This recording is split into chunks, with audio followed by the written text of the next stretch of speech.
JBN, we keep you informed. Cabby killed in Eros Park. A taxi driver was murdered as he sat in his Toyota Probox at the National Eros Park in Kingston sometime after 3 p.m. on Thursday.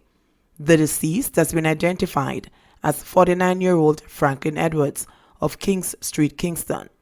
Him there every day. Him always come chill out and play domino and buy jelly them time of day, one man said.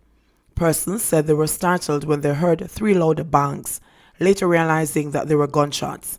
When me get up now and look around, me see 2 men at the car with gun a jump in the car like them a rush. Them go in at the car and me see like them a search the body and a search the car, he added.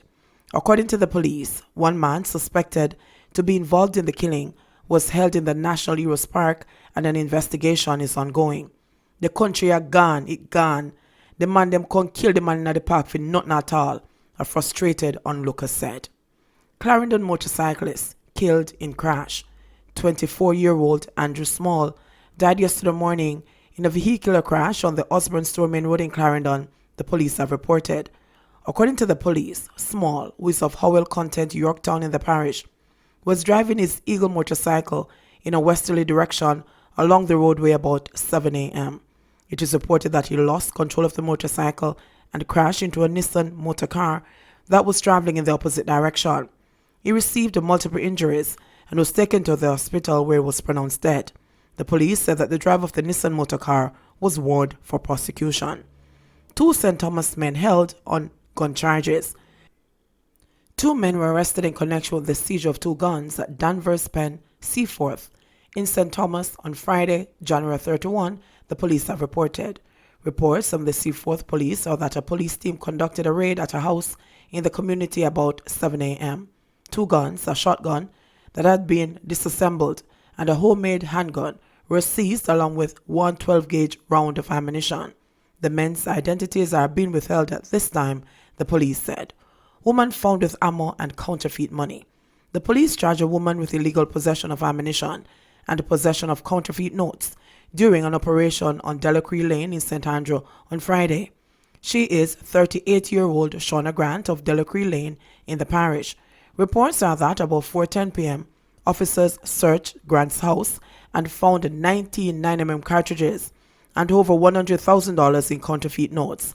She was subsequently arrested. Her court date is being finalized. Gun and ammunition seized during raid in Harborview, St. Andrew. The security forces on Thursday received a M16 rifle and a 5.56 magazine containing 3 live rounds during a raid in Bayshore Park, Harborview, St. Andrew. According to the security forces, at approximately 10:22 a.m., a joint police-military team conducted the operation. The illegal weapon and ammunition were found during a search. No one was arrested in connection with the finds. The finds were taken to the Elliston Road police station for processing. 3-year-old girl killed in Mobay fire. A 3-year-old girl was killed and her brother hospitalized with serious injuries after a devastating fire destroyed their home at Railway Gardens in Montego Bay, St. James yesterday afternoon. The dead child has been identified as Ashani Barnes. Her badly injured brother, 5-year-old Siobhan Barnes, who is now a patient at the Cornwall Regional Hospital, is being treated for burn wounds all over his body. The child's mother, Tashan Gordon, who was also at home at the time of the fire, suffered minor burns. She collapsed on realizing that her daughter had been killed and had to be rushed to the hospital. Wycliffe Ogle, the children's stepfather, who was not at home at the time of the fire, said that he got word of the fire while he was away at work and rushed home, only to be confronted with the rubble his house had become. Me hear say Tashan come back from shop and come buck up on the house on fire, said Ogle. Me take the mother with them and me I take care of them. Me love them like half me own. According to reports, about 3 p.m. Gordon, who resides at the old Railway Gardens building, reportedly went to a nearby shop where she purchased food items. On her way back, she discovered that her house was on fire. The frightened woman and other residents ran into the burning building and rescued Siobhan. Firefighters who responded to the blaze managed to bring the fire under control. Following a search of the building, Ashani's charred remains were found. Me can't believe say Ashani really did. He's a very nice and playful little baby. I'm a lover with all my heart, Ogle said.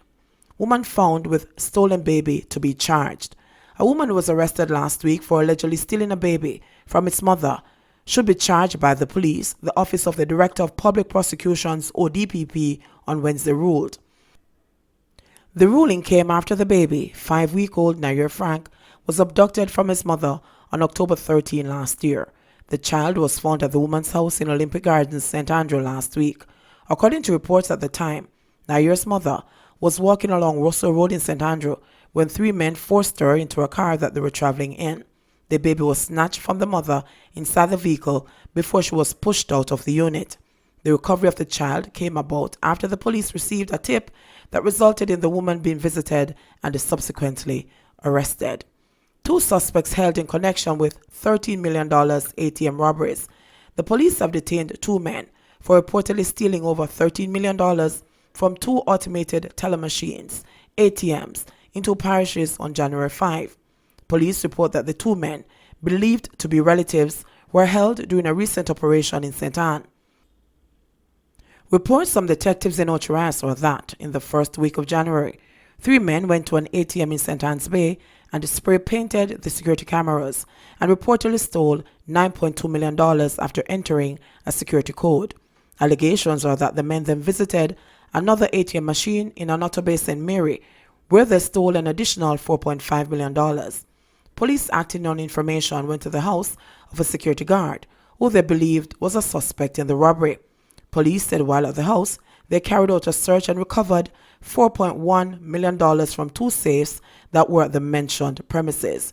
The security guard and his relative, whose names were not released pending further investigations, were taken into custody. Construction to begin for new Parliament building in early 2021.